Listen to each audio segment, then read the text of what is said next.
Hey all, so starting to catch up on war videos here. You may have heard we had some big content drop, and that kind of got in the way of me getting to these. But we've had some good ones this season. This is our war against SGA, and as you can see, I have a very fun team of Nimrod, House of X, and Captain America. We're going to start off against this Killmonger on spiked armor. I'm not expecting to crit very often. Because Magneto House of X's crit chance is fine, it's pretty normal, but Killmonger has crit resist. Not as much as Doom, but as much as anyone else. And yeah, I just wasn't basically expecting to crit much. You saw how we started that.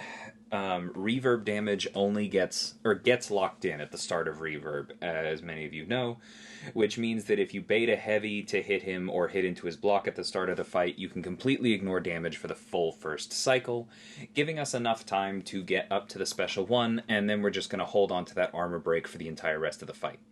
As you can see, we have crit a couple times. It happens. Spiked armor is just very undertuned. If this node does get tuned up in the future, then you would probably just have to slow play a little bit, which would make it harder, but it would definitely be possible. Then I would just make sure to duel for my heavy evades in the corner in case I got backed up.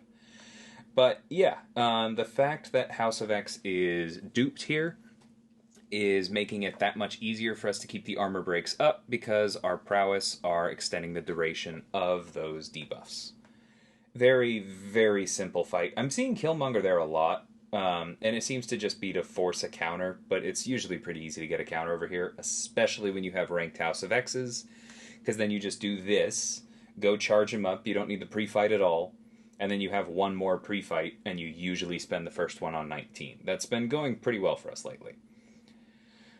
So, as you can see, we are getting the Petrify when she's not debuff immune, but I'm also expecting her to be debuff immune for most of the fight because we're just going to parry our way through this.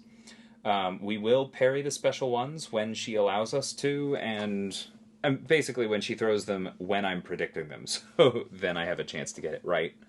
But it's not something that you need to do in this fight by any means. It basically just let me get to maximum potential that much faster. You see there, I didn't nail it, but we still got glancing, so Cap is just insane for this. You don't want to, what is it? You don't want to dex for the most part, because you don't want to give her power. I did mess up there. I have no idea, and then I messed up again. I can tell I'm a little bit flustered here. I don't know why I tried to heavy counter that, because I had not practiced it. I was not ready for it. It absolutely was not a good idea. This was intentional, though. I didn't want the special 2 to be unblockable, so I intentionally baited a heavy and hit her early so that the most recent one was the Utopian Parallel instead of the negative zone so that we could have blocked the special 2, but thankfully then the fight was over. That is a pretty simple one. I think she is much easier here than on the intercept ones later. Very good assignment for Cap. You can use a buff immune, but I like Cap there personally. Fits with his game plan. Now, for this, honestly, probably should have power started, and you'll see why.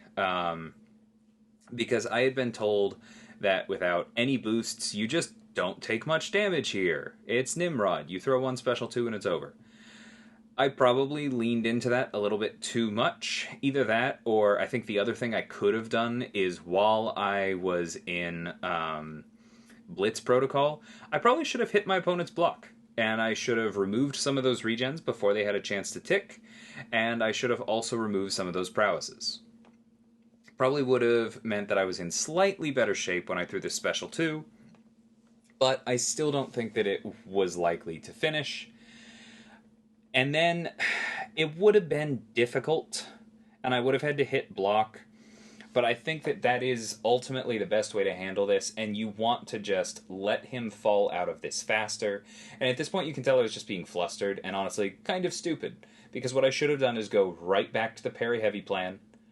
We don't really have to worry. You can see, finally, I fall back into it. But we don't have to worry specifically about gaining enough protocol charges, because the aggression prowess node takes care of that for us. I just should have gone back to parry heavy sooner is all that happened there. We get our second special 2, and it's great. But yeah, having a lack of willpower turns out is a real drawback for robots sometimes.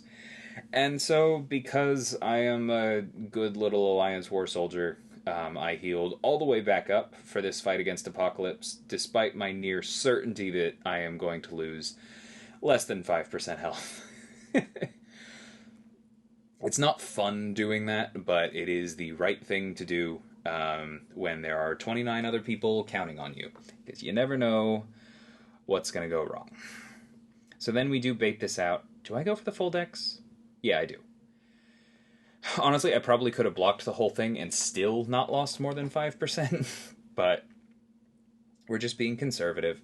Get another parry in there to get more armor ups. I've practiced parrying the first hit of his special 1 a ton, and then the special 2 actually kills. It turns out that that last set of armor ups was pretty important for doing exactly enough damage. So very simple fight. I'll miss you, potions. And we move on to Scorpion. Now, normally I would assign red mags here, but I had Magneto House of X and he works totally fine for it.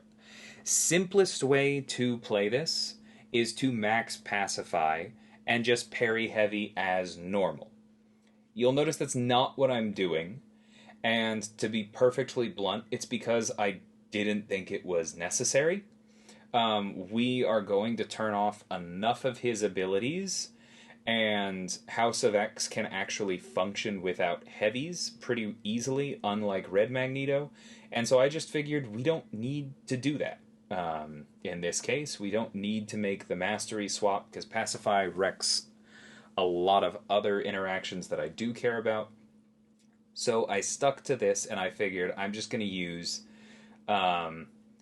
Special 2, Special 1. Of course he evades right there. It's the only time I want him to not evade, so of course he does. But that's fine, because look at how this fight is going.